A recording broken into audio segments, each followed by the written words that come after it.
একটা গল্প বলি শোনো। গল্পটির নাম ঝুমু। সে ছোট্টবেলা থেকে বড় হয়ে ওঠার যে সময় পেয়েছে তার মধ্যে ছোট ছোট অভিজ্ঞতা, তাই নিয়ে গল্প ঝুমু। শুরু করি। জয় রাধে শ্রী রাধে। ডাক শুনে লাল বারান্দার রেলিংটাকে ঝুঁকে নিচে দেখার চেষ্টা করল, কিন্তু নিচের দরজার উপরে অর্ধেক রুটির আকারে একটা চাতাল থাকায় কিছুই দেখতে পেল না। সে তার রিনরিনে গলায় জিজ্ঞাসা করল, কে গো তুমি? নিচের ডাকের মালিক এদিক ওদিক তাকিয়ে শেষে চাতালের সীমা ছেড়ে বেরিয়ে উপরে তাকাতেই দেখে দুটো বড় বড় কালো চোখ, তাকে ঘিরে আছে একমাত্র ঝাঁকড়া চুল। তার উপরে সকালের সোনা রোদ লেগে সোনালি রূপালি রঙে মেখে মুখখানি আলোয় আলো। সেই মুখের দিকে চেয়ে সে আবার বলে, জয় রাধে শ্রী রাধে। অবাক হওয়া চোখটি দেখে দুর্গা পুজোর সময় মা দরজার মাথায় যে রঙের টিপ দেয় ঠিক তেমনি রঙের কাপড় পরা। দাদু যেমন জামা পরেন বাড়িতে, তেমনি একটি জামা গায়ে, সেটাও ওই রঙের। কাঁধে গামছা যেমন করে নেন তেমন করে সাদা রঙের একটা ওড়নি। মুখে কপাল থেকে নাকের উপর নেমেছে লম্বা করে সাদা দাগ। চোখটা আস্তে আস্তে মাথার দিকে যেই গেল, অমনি দৃষ্টিটাতে খেলে গেল ভয় মেশানো প্রশ্ন। বলেই ফেলল, ইমা, তুমি চান করনি কেন শ্যাম্পু দিয়ে? গেরুয়াধারী হেসে বলে ওঠেন, দিদি, আমার তো শ্যাম্পু নেই। ওপর দিক থেকে দরদ মাখানো মিষ্টি আওয়াজ আসে, ও মা, তুমি শ্যাম্পু বলছো কেন? ওর নাম তো শ্যাম্পু। ততক্ষণে নিচের দরজা খোলার আওয়াজ পেয়ে দৌড় দিয়েছে নিচে মিষ্টি আওয়াজের মালিক। পায়ের মল উঠল ঝমঝমিয়ে। বাড়ির সবার কান হলো সজাগ। খোলামেলা বাড়ি, ছোট্ট চোখ দিয়ে দেখার আগ্রহে যখন তখন এখানে ওখানে চলে গেলে যাতে খোঁজ পাওয়া যায়। একবার তো মানদা বেশি পুকুরে কাপড় ধুয়ে আসার সময় হাত জোড়া থাকায় খিড়কির দরজা তো বন্ধ করতে পারেনি।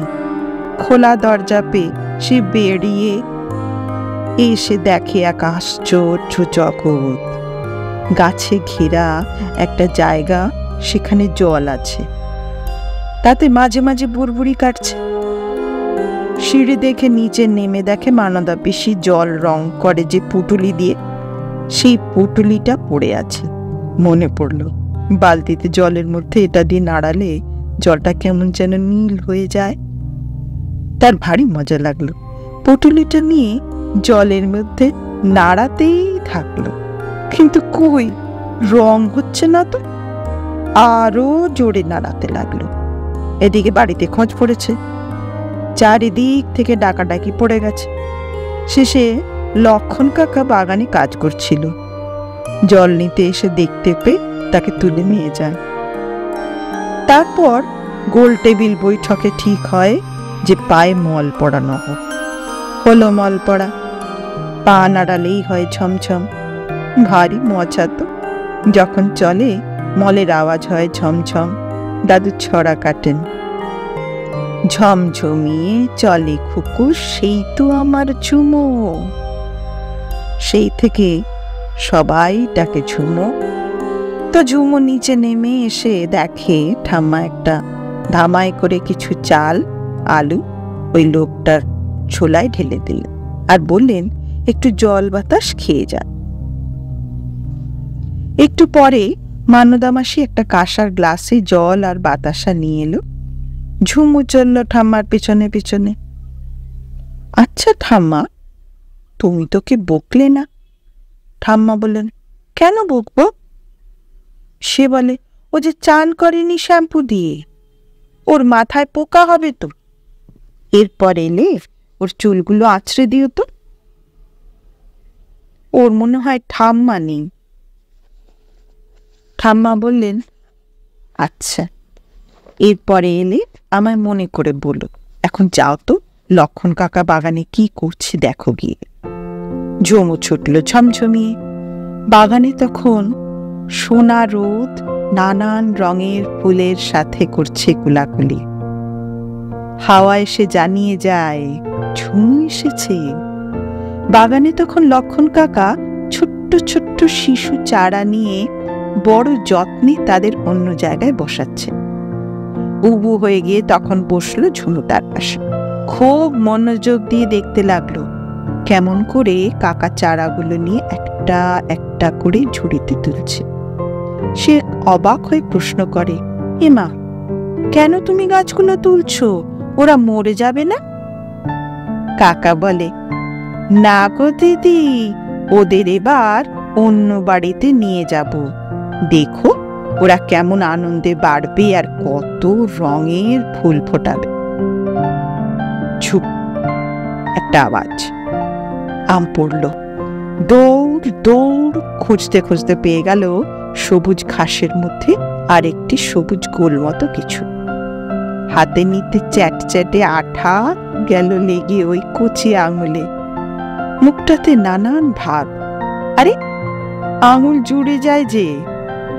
জামায় মোছার চেষ্টা করলো, তাতে হলো আরো বিপত্তি।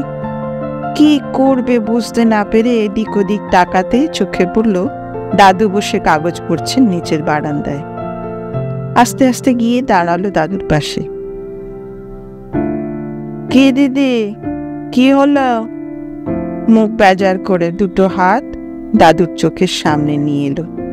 দেখো না কি লাগলো, আঙুলগুলো খাড়ি জুড়ে যাচ্ছে। দাদু হেসে কাগজটাকে গুটিয়ে বলেন, চলো দেখি দিদি, জোড়া আঙুল ছাড়াতে পারি কিনা। বলে এক বাটি সর্ষের তেল এনে ছোট্ট আঙুলগুলোয় মাখিয়ে দিতেই ঝুমুর মুখে হাসি। দাদু কত কিছু জানে। গরম পড়ে গেছে। বিকেল হলেই ঠাম্মা মা পিসিদের চুল বাঁধার আসর বসে। কত রকমের বিনুনি, তার কত কত নাম। বেড়া বিনুনি, কলেজ খোপা, খেজুর ছড়ি, আরো কত। ঝুমুরও শখ হয় ওই রকম বিনুনি বাঁধতে। সে আস্তে আস্তে উঠে মায়ের ঘরে গিয়ে আয়নার সামনে দাঁড়ায়। ঘুরিয়ে ফিরিয়ে দেখে আর ছোট্ট ছোট্ট আঙুল দিয়ে পাকাতে থাকে তার কোঁকড়া চুল। যতই পাকায় ততই যায় খুলে, আর ফর্সা মুখে ঘোরাফেরা করে মেঘের আসা যাওয়া। হঠাৎ দেখে পিছনে এসে দাঁড়িয়েছে তার পিসি। বলে, আজ একটা নতুন বিনুনি শিখেছি, আয় তো তোর চুলে বেঁধে দেখি কেমন শিখেছি। এক লহমায় গেল মেঘ কেটে। বড় বড় চোখে আসে খুশির ঝলক। জিজ্ঞাসা করে, পিসি কি লাগবে বলো, নিয়ে আসি। পিসি তার কোমরে গোঁজা লাল ফেঁতে বার করে বলে, চুপটি করে বসতো। সে নড়ে চড়ে চুপ করে বসে পড়ে। হয়ে গেল চুল বাঁধা। আয়নায় দেখে দুদিকে তার দুটি ছোট্ট ছোট্ট ঝুঁটি লাল ফুলে বাঁধা। সে খুব খুশি। ভয় ভয় হাত দিয়ে দেখে, অনুভব করে এটা তার চুলে বাঁধা লাল ফুল। দৌড়ে যায় বারান্দায়। নিচ দিয়ে কত লোক যাচ্ছে, কেউ তাকাচ্ছে না যে। পাশের বাড়ির খোকন কাকু ফিরছে অফিস থেকে। ও কাকু, ও কাকু। কাকু মুখ তুলে তাকায়, বলে, কি, কেমন আছো ঝুমু? মা দেখতেই পেল না যে। কি যে করে, ছুটে নিচে নেমে এলো। মানদা পিসি প্রদীপ পরিষ্কার করছে আর তুলসী তলায় ঘট বাঁধতে হবে তার জোগাড় করছে। ও পিসি, কি করছো? সে তার ব্যস্ততার মধ্যে সাড়া দিল, এই তো পিদিম পোচকার করছি তো ঝুমু দিদি। যাহ, পিসিও একবার তাকালো না। মুখটা আস্তে আস্তে কালো হচ্ছে। এই সময় কাকু খেলার মাঠ থেকে ফিরেছে, গায়ে কাদা মেখে। হঠাৎ থমকে দাঁড়ালো ঝুমকে দেখে। কি, এ যে আমাদের লাল চুটি কাকাটা। এবার সবাই তাকালো ঝুমুর দিকে। ওমা, সত্যি তো ভারী সুন্দর লাগছে। এবার সে দৌড়ে পালালো ভিতরে।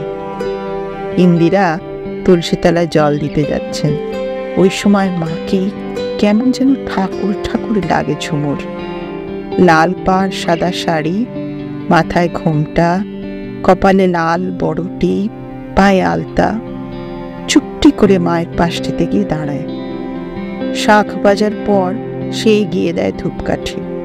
মা যখন জল দিয়ে প্রণাম করে, সেও তার ছোট্ট হাত জোর করে প্রণাম করে নেয়। সব হয়ে গেলে জিজ্ঞাসা করে, কি বললে গো? মা বলেন, সবাইকে ভালো রেখো।